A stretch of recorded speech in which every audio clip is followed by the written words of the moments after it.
Chef Leander, and this is Small Kitchen, Big Taste.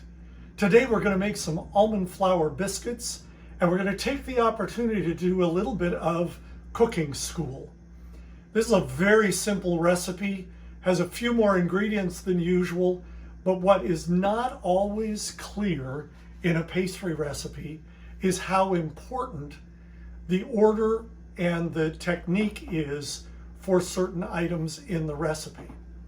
So today we're going to do a slow walkthrough a pastry recipe. And here's how it goes. First of all, we don't use eggs in vegan cooking, so we're going to make a flax egg. This is a tablespoon of flax meal, and I'm going to put in 1, 2, 3 tablespoons of water. Give it a little bit of a stir so it gets well incorporated, and we're just going to let that set to the side for 5 minutes or so. And we're going to measure 120 grams of coconut milk. One more dribble, 120. All right. Then we need 1 teaspoon of lemon juice. Now, what's that all about? So when we put the lemon juice into the coconut milk, the acidity gives us the equivalent. Do you remember your 5th grade science experiment with Mount Vesuvius? Baking soda and vinegar, and you got well, that's what this is going to be, and that's what's going to aerate the biscuits. We'll come back to that. So we can set those aside to wait, and then we're going to put together our flour. As you know, I like to cook with a gram scale because the measurements are exact, and I really like this recipe cooked with a gram scale because it gives me absolutely the same results every time. So we're going to start with 60 grams of almond flour. Almost. 55, 58. Now I just want to show you why I love cooking with a gram scale. I'm 2 grams short. That is about 2 grams of almond flour. And when you put that 2 grams in, it's hard to get that kind of precision with a simple measuring cup. Then we're going to do, checking, 40 grams of tapioca flour. And we're almost there. Nope, 5 more grams. Perfect, right on it. And then we want 40 grams of coconut flour. And a little more.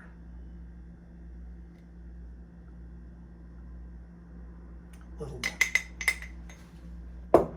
Okay, so here we have the acid for the volcano.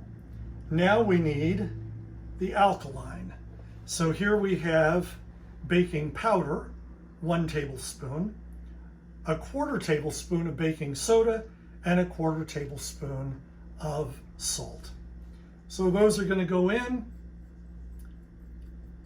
I am going to use a whisk to combine,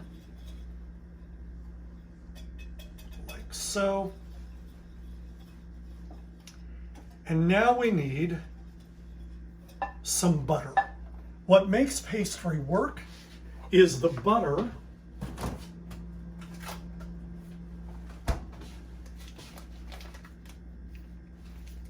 is surrounded by the flour. And as the butter melts, it leaves little holes in the flour, and that's how you get that high lifted pastry. So we're going to cut this butter into planks. You know that I like to cut planks, and then from planks we make sticks. So we're going the other way, long ways.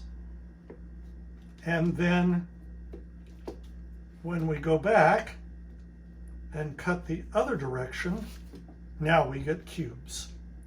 So we've got cubes of butter, tiny cubes, and you'll notice I took this butter out of the freezer. That's the way we keep it cold so it doesn't. My grandmother was a baker, and she used to always say, well, don't overbeat the dough, don't overbeat the batter. And what that means in this case is you don't want to absolutely completely cover the butter and break up the butter. You want to just get the butter covered in flour, and then I'm going to use my fingers to break it up and get more butter around it. And I'm just going to keep doing this until I get really tiny pebbles of butter surrounded with flour. And that's going to make it light, fluffy, buttery. And by the way, this is vegan butter. It works just the same, but you need to measure it by tablespoon and don't measure it by weight, because the weight of vegan butter and dairy butter are very different. Okay, so I'm almost done here, and that gives us the flour meal. You can see that it's changed texture, and it's almost like cornmeal. It's soft, and that's it. And we're going to add our coconut milk and lemon juice. We're going to add that to the batter, or to the flour, and we're going to add the flax egg. Now you'll see, if you can see this on the close-up camera, you'll see that that has really bloomed, and it now is much more gelatinous. And we're going to use that and stir that into the flour. Again, being careful not to stir too much so that we just completely make it a mush. Now, I'm going to show you that here. You can see that it's still a little bit loose. And so we're going to take a 5-minute break, and we're going to let that flour absorb the moisture, and then we're going to make biscuits. So we've let the flour and the liquids mix, and you can see how it's a much drier mixture now because it's been absorbed by the flour. So now it is time to make the biscuits. And I tried this a while back, and it worked out really well. So I do a biscuit with a scoop, and I'm going to put 5 of them out here, maybe 6. Okay, so there's 3. I'm sure you can count this. You don't need my help. 4, 5, and 6. Now here's the magic. I'm going to take 1 spoon and get it nice and wet so that I can use the back of the spoon to flatten the biscuits. Now this is the first pass, and I'm going to do all 6 of these. And that just gives them a little bit of space. Then we're going to put another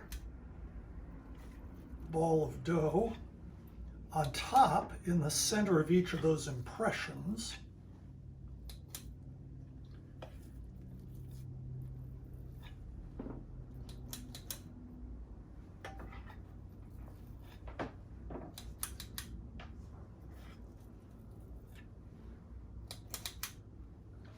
And golly, it looks like I have room for 1 more biscuit too, a bonus biscuit. All right, then I'm going to do the same thing, and I'm going to flatten that top scoop so that we get a double layer biscuit. That's the first layer, and here is that last second layer.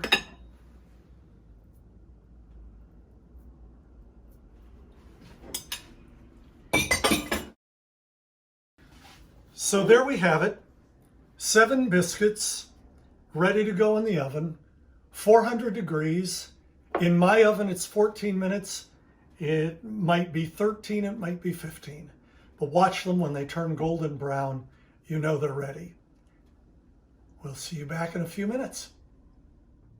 And so there we are, hot biscuits, fresh out of the oven, ready for breakfast, ready for a side with soup, or for something delicious for dessert like strawberry shortcake.